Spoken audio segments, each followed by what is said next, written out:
There's a church within us, oh Lord. I remember verse 2. There's potential within us, oh Lord. Something stirring within us, oh Lord.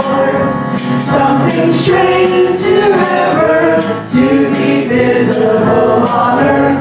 There's potential within us, oh Lord. There's a fire within us, oh Lord. A new life's a burning, oh Lord. A fire for new life, combating present strife. There's a fire within us, oh Lord. Something's building begun, oh Lord. Something's building to be done, oh Lord. Not with steel, not with stone, but with lives which are our own. There's a church to be built, oh Lord. There's a church within us, oh Lord. There's a church within us, oh Lord. Not a building, but one soul. Not a portion, but one whole. We are your church in the world.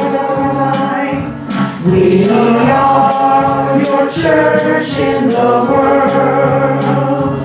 We are your church in the world.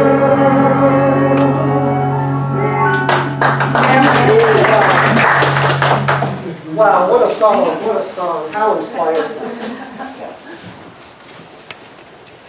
Dean, if you would bring our prayer box up to bless it.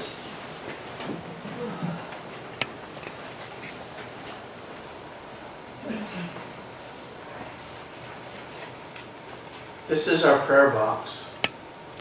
It sits in the back there behind us. But we're aware that we have prayers. We're aware of the prayers of the heart. Remember, we are the Christ within. May our prayers always reach higher and be heard. Amen. Amen.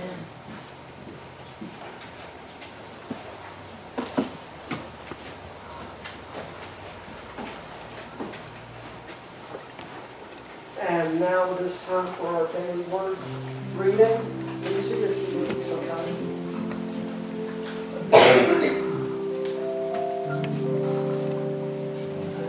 Good morning. Good morning.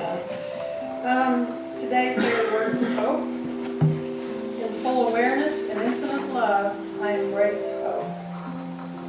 I am familiar with the fluttery sensation within me that tells me something wonderful is waiting to express.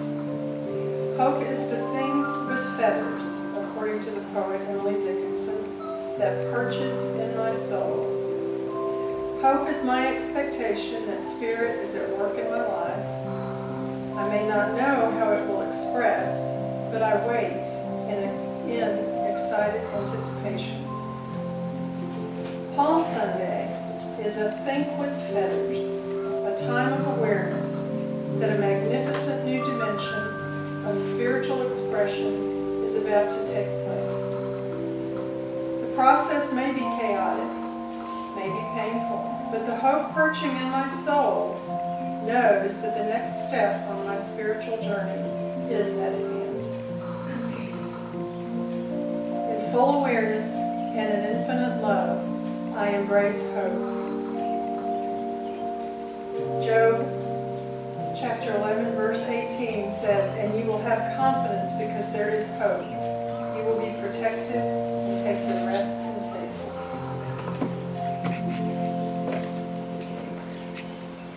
Thank you so much, Lucy. Easter weekend is coming upon us, and this is when we celebrate the story of Jesus' resurrection and His promise to grant us new life and new beginnings. As we know this, let us also know the prayer that He taught His disciples when they asked Him how to pray. He didn't mean for everybody to pray exactly these words, but they are a good starting point for people who are on their journey. So let us say these words together. Our Father, who art in heaven, hallowed be thy name. Thy kingdom come, thy will be done, on earth as it is in heaven. Give us this day our daily bread, and forgive us our debts, as we forgive our debtors. And lead us not into temptation, but deliver us from evil. For thine is the kingdom, and the power, and the glory, forever. Amen. and now Reverend Carol will come forward to take us into the service. So take some more deep breaths, moving into that place of deep connection. Feeling yourself relaxing and letting go. Moving into that place of heaven within us. Remember, our master teacher, when asked, said, "Where is heaven?" Heaven is here at hand and is in your midst, in the middle of you. And we get there by releasing, letting go. Allowing all that no longer serves us in this moment just to gently dissipate. With every breath, allow inspiration. As you let go of that breath, release. I'm inspired and I release. And with each breath, with each inspiration, with each release, I move closer to that awareness, that divine essence, the truth of who I am.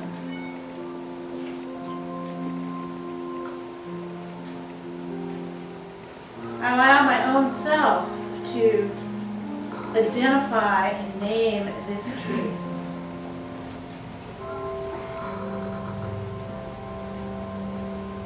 It's a divine mind, Holy Spirit, God. All that is.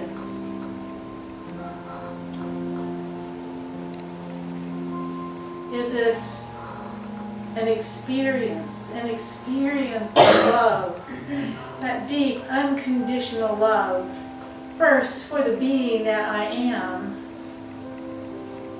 and filling me up and radiating out.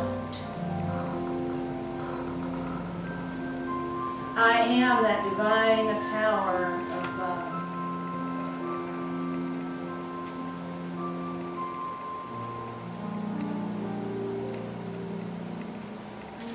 Maybe my awareness is of simple wholeness, holiness. I am one. I know that within my being. I am one with all that is.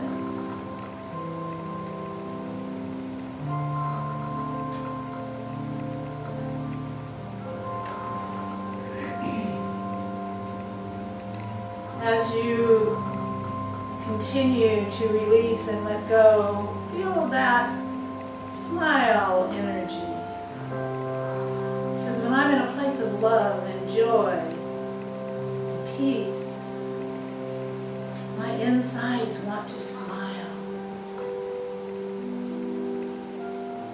I want to physically radiate this energy.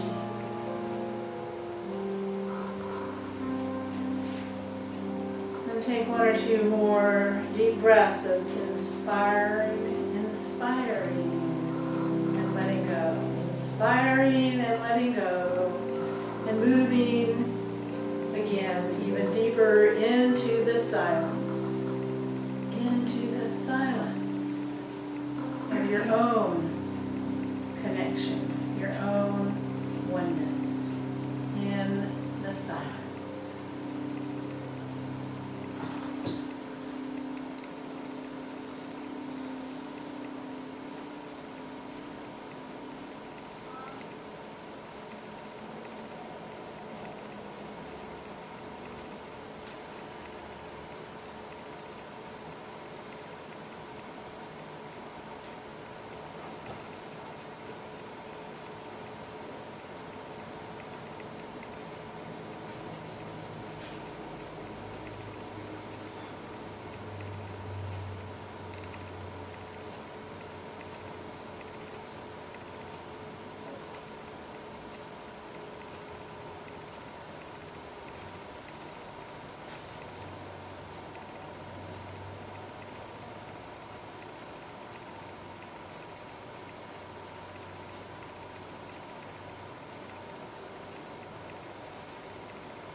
And bring yourself just to the edge of that silence and allow the idea, I am willing. I am willing. I am willing to allow all that challenges me in this moment. Whether it is for myself or personal situations in my life, whether it is for people I love, whether it is for that larger picture of our community, of our state, of our country, of our world. I am willing to open and allow that divine energy to take on this process, to give me the wisdom, to give me the power, the resources, the ability to be able to move forward in what is mine to be done. And to also bless me with that wisdom if it is not mine to be done, to allow, to relax, and to bless. To bless.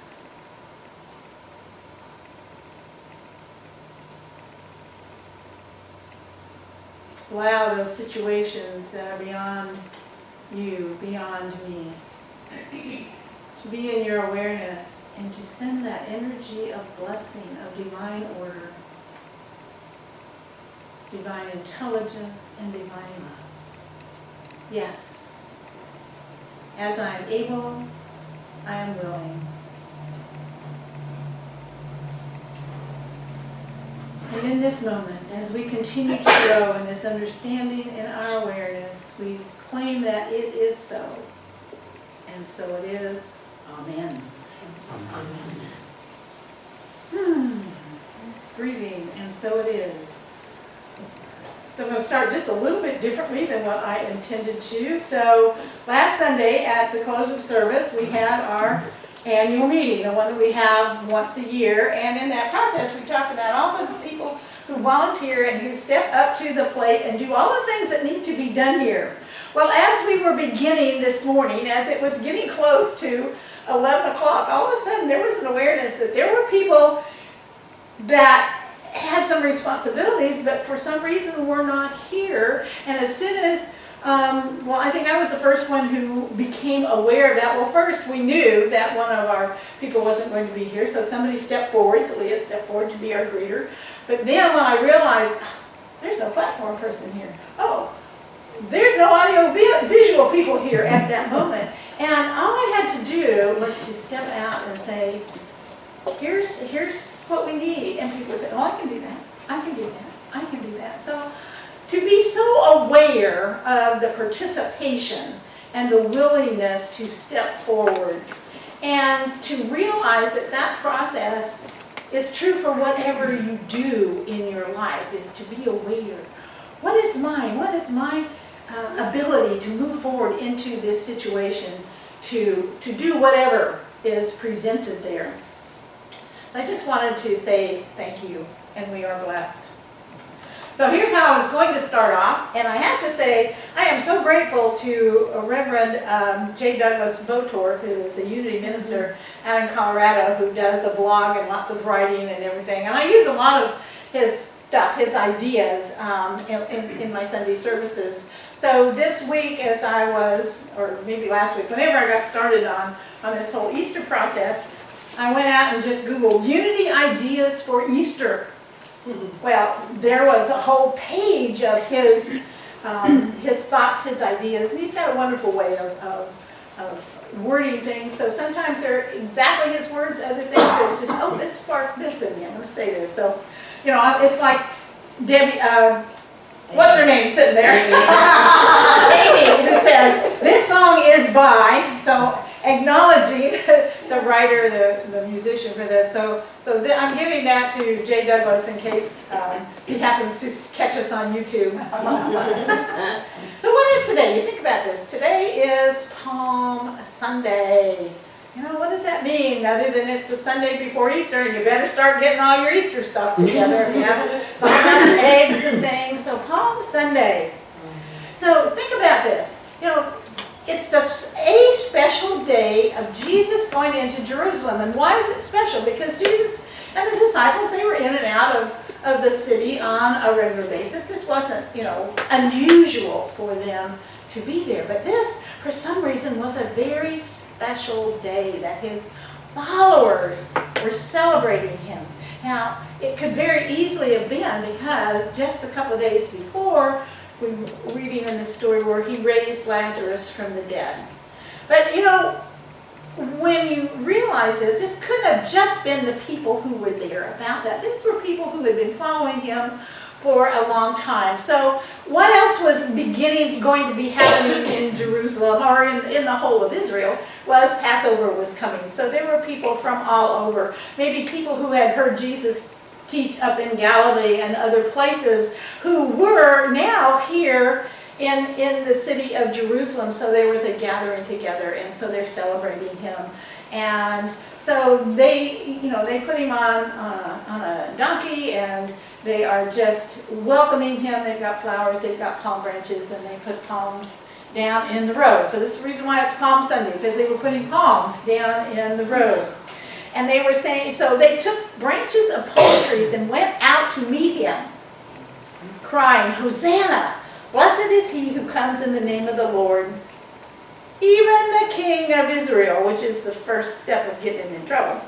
But they were celebrating in that process. So metaphysically, Jerusalem represents a place of peace. So, and when we think about Jerusalem as being the center of three major religions, Judaism, Christianity, and then Islam, in our news and everything, it becomes a place that we think of as contention. But the word in the process, you know, that's where the first temple was. So the word Jerusalem means a place of peace. And Jesus said, my peace I give to you. My peace, that divine peace, that Christ peace. So if Jesus is riding into Jerusalem, into peace, beware, he was also riding in peace. He had that power of peace within him. He knew that he had what we call that Christ essence within him, that God understanding, that awareness, that connection, the I am within him. Charles Fillmore tells us that palm trees, so we have Jerusalem, we have palm trees now, metaphysically, realizations in the physical, so realizations in this world of the unlimited resource of strength. And so he describes it a little bit like this. So a palm tree taps this life-sustaining source of water and nutrition that is usually unseen. And if you've been into oases and where palms are grown, you look out there and it looks like a desert to you. And if you're in a true oasis, you realize the palm trees only go to a certain area, then all of a sudden they stop. Why do they stop? Because that's the edges of where the water is that they're tapping into. But you can't see that. You don't know that. So this idea of the unseen resources that we have. Sometimes they're unseen even by what's going on in our own souls. So we see this separation. So he says, the palm branches spread on the road in front of Jesus represent conscious separation between material appearances of lack and truth of God as our ever-present resource. So this idea that he's coming across, walking, separating out from what looks, to all appearances is not available. So keeping that awareness. It's not visible to us, but it's there. He goes on to say, we give birth to our consciousness of peace, love, and prosperity first through a shift in our perception. How do we begin to see things out there differently or experience things out there differently? I can't experience it differently if I'm not seeing it differently. If I don't have a different idea of what is going on out there. So to begin to think about that process. So again, as we're seeing Jesus and knowing him as our master teacher, he knew inside of him where his resources were. Through the whole teachings of him going through Holy Week into the whole crucifixion process, Jesus knew. And that's what we're wanting to do, to know that those resources are in us. They're not out there somewhere. We don't have to go anyplace. We do have to do something. We have to become aware that this is here within us. A little bit later on, Jesus said, truly, truly, I say to you, unless a grain of wheat falls into the earth and dies, it remains alone. But if it dies, it bears much fruit. So, as I lost the beginning, today we're talking about preparing for new growth. That's what we're doing. That's the whole Easter process. So, let me read this again. Truly I say unto you, unless a grain of wheat falls into the earth and dies, it remains alone. But if it dies, it bears much fruit. So let's think about this process. So you're at point A in your life, right here, and you want to be at point B. Then you have to think about what is anchoring you to point A.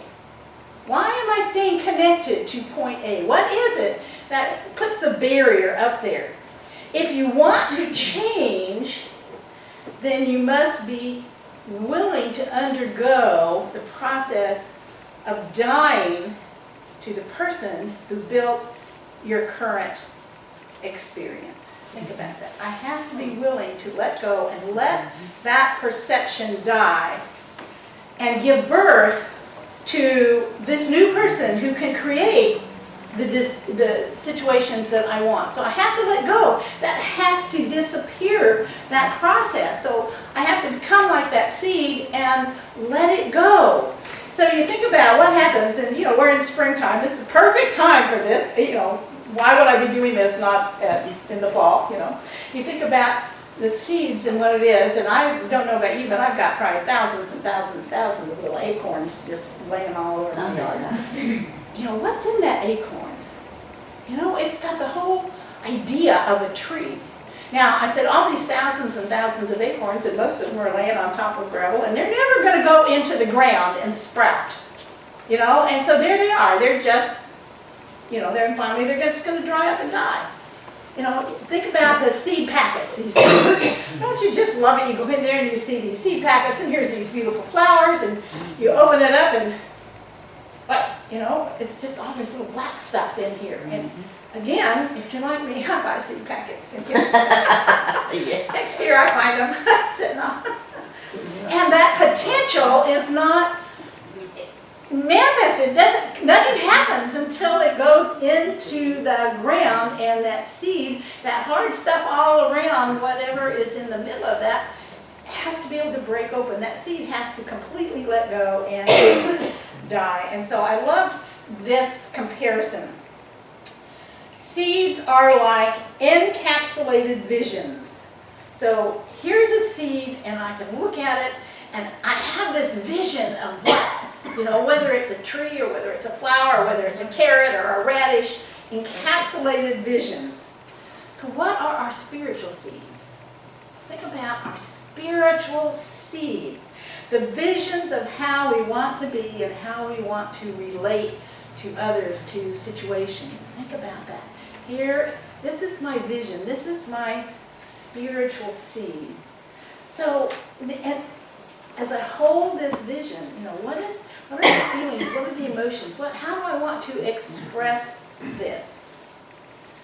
Now, think about what we did just before we start here. So we do the Lord's Prayer, and then we move into a meditation experience, and many of you do various kinds of meditation on your own.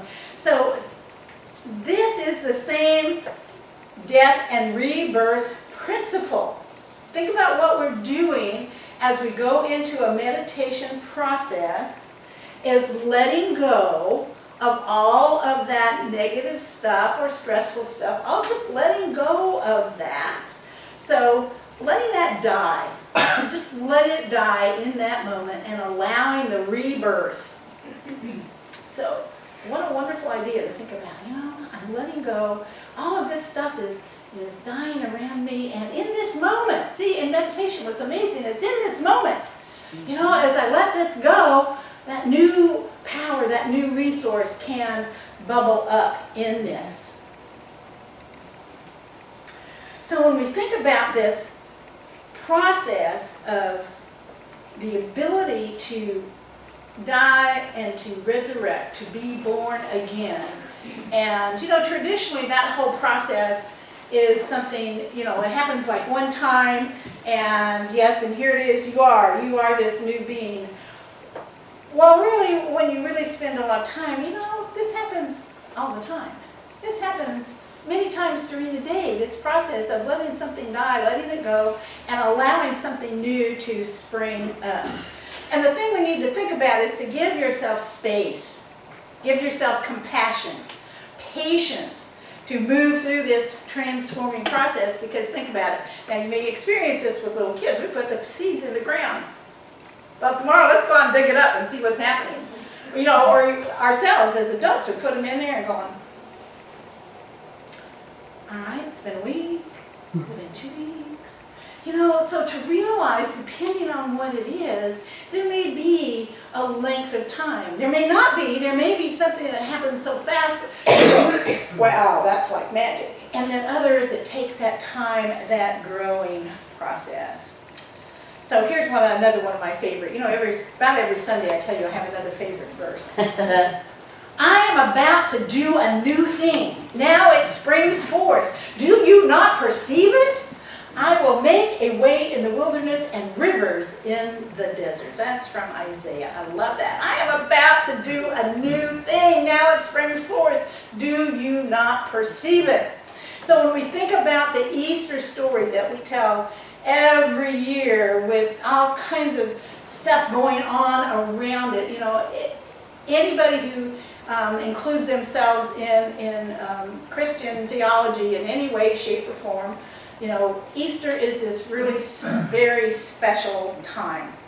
But let's think about it in kind of the bigger picture. Let's look at it from this whole metaphysical process and think about, so what is the basic Easter story? So it contains 5 elements: the arrest, the trial, the execution, the resurrection, and the ascension. Now let's bring this into, what does this mean for our everyday life? And I have to tell you, as I'm doing this and finalizing this, I'm kind of going through it in the moment. So when you set a goal for some greater good in your life, or when just something happens that you're thinking is going to be really good, what happens? You quite often get arrested by a negative process. And when you get arrested, that negative thought, oh, this is happening, oh, I can't do this, you know, and then you come to that process of trial.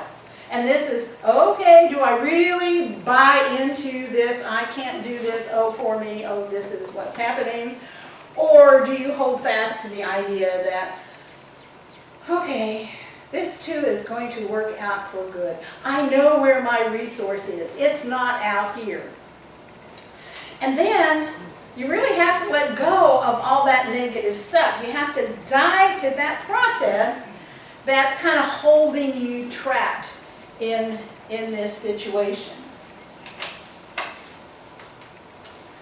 And when you do that, you know, that's when the resurrection occurs. You know, that new life shows up, and then you ascend to a higher place. Now, I said I was right in the middle of this. This is a very kind of thing that can happen in everyday activities. So most of you know that I was planning a trip, a short trip. I'm planning a longer trip later on in the month, but this is my short trip, leaving today, going down to be with my kids, coming back on Wednesday. Well, I kind of figured out yesterday that my refrigerator has died. Okay? My refrigerator has died. Here's the concept. I've got this trip. I was really looking forward to it. You know, the car is packed. Oh my. You know, here's all this negative stuff. Here's, you know, being stopped, you know, and here's, then what is the trial? The trial is to begin to, okay, am I going to just get in the bottom of this and say, oh, poor me, oh, this can't happen, oh, it's going to be this, oh, you know, no. I am disappointed, but however, I am going to, you know, here's the trial. I am going to know that good things can come out of this. I don't have to be caught up in this negative stuff. So then what's the death? Okay, let me let go of what my expectation was for this weekend. Let me let go of, oh, I've got to find a repairman. Oh, you know, let me just let go of that and know that things are going to move smoothly. So that is the death. So right now, I'm kind of in the resurrection process. Saying, okay, and here's the next steps I need to do. Haven't got to the ascension process. But what I thought is, you know, when we look at these things, we tend to want to make it on these big major things that happen in our lives. No, this is an everyday process that we go through this whole Easter experience. So, yes, it happens in the big major ones, but you know what? If I practice it when my refrigerator goes out, then when there is maybe something that is far bigger in my life, I have practiced it. I know what to do. I know what the process is. So I invite you to think about this. So, you know, think about this seed that is planted in fertile soil. My thoughts are like seeds that I plant in rich soil. My thoughts, not my good thoughts, are like seeds in fertile soil. All of my thoughts are planted in that soil. Charles Fillmore says this, every idea is a seed and will bring forth according to its character, modified somewhat by the kind of mind soil in which it is planted. A thistle seed will always produce thistles, regardless of the character of the soil. A low ideal will likewise work out low conditions in a high type of mind. In other words, you know, I've been doing this for a long time. Many of you are in various places in that. You know, those negative ideas will take just as firm a root as the positive ideas. So our process of discernment, of thinking about planting positive seeds. Planting positive seeds. And how do you do that? You do that by spending some time in the silence. You know, of allowing your mind that opportunity to practice letting go, letting that negative process die in this. And realizing when you come out of that silence process, whether it's a moment or two or whether it's, an hour, depending on where you are, that new energy that comes forth. So again, I remind you to give yourself space, compassion, and patience to move through that transformation. Don't dig the seeds up to look at them. Just allow to know, and look out at those other amazing seeds that you planted and see how that they have bloomed. That will encourage you where you are in the moment, and so it is. Thank you.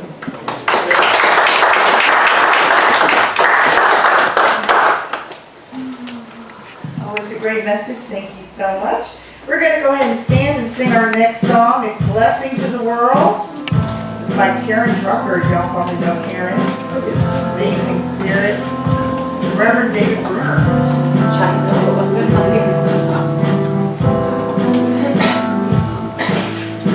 You are the heart. You are the hands. You are the voice of spirit on earth. And who you are and all you do is a blessing to the world. We're going to sing that one again, right? You are the heart, you are the hands, you are the voice of spirit on earth, and who you are and all you do is a blessing